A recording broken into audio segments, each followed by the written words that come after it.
Let's say we have a dielectric in an electric field. It becomes polarized, and polarization is a macroscopic property, and it gives bound charges, volume and surface bound charges. So the volume bound charge is, rho b is equal to the negative divergence of the polarization. And the surface bound charge is sigma b, and that's equal to the polarization dotted with n hat, which is pointing out of the surface. For a linear dielectric, the polarization is linearly related to the electric field, where P is equal to epsilon naught chi e at electric field, and epsilon is equal to epsilon naught 1 plus chi e. So then we can use the electric displacement. D is equal to epsilon e, and we get this relation because the electric displacement is equal to, or rather defined as, epsilon naught times the electric field plus the polarization. So we can plug in this value for the polarization into what D is over here, and we get D is equal to epsilon naught E plus epsilon naught chi E, which is, factoring it out, epsilon naught times 1 plus chi E, which is epsilon. So that's how that changes. So usually when we think about dielectrics, we cannot control the polarization, but we can control the free charge.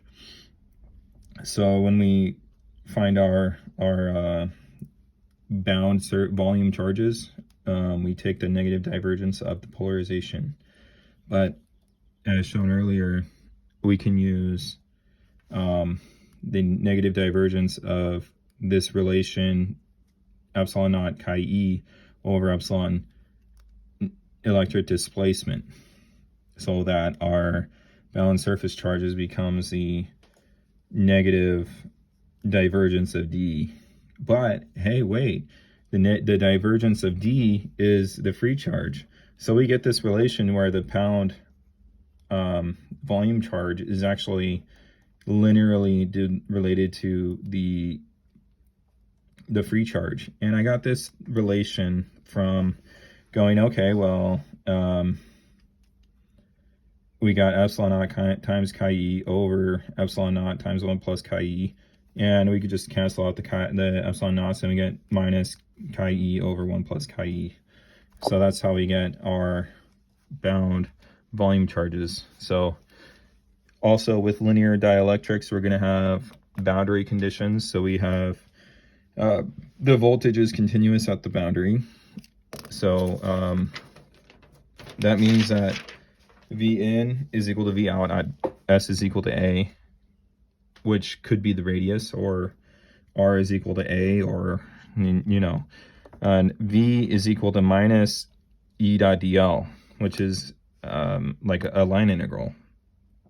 The electric field may be drastically different, but when it comes to the potential, it's always continuous. So if we have, let's say something like this y-axis is the boundary. If we have, let's say, our electric field on one side is like this, and then on this other side it's like that. The potential, this is just an example, the potential has to be something where they have to kind of be similar. They have to be equal. They have to be continuous. It can't be like this is just an example. This is not an actual problem. So once we have that relation, we can also go, okay, well, our electric displacement out perpendicular minus our electric displacement in perpendicular is equal to the free charge, the free surface charge.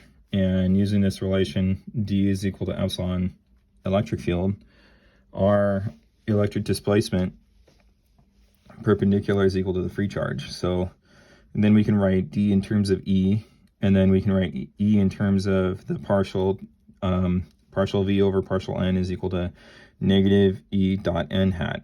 This should be a vector. Door opened.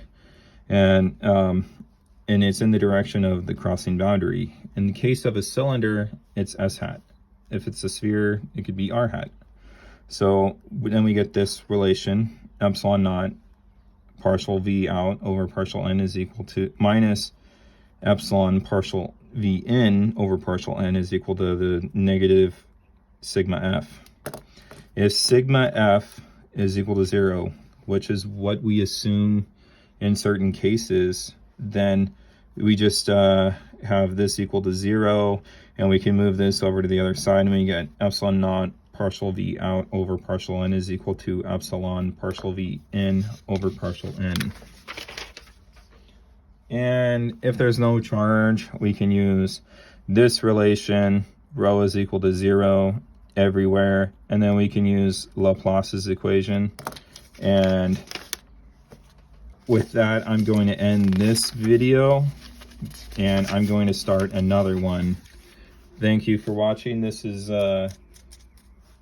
basically just the background idea for linear dielectric problems.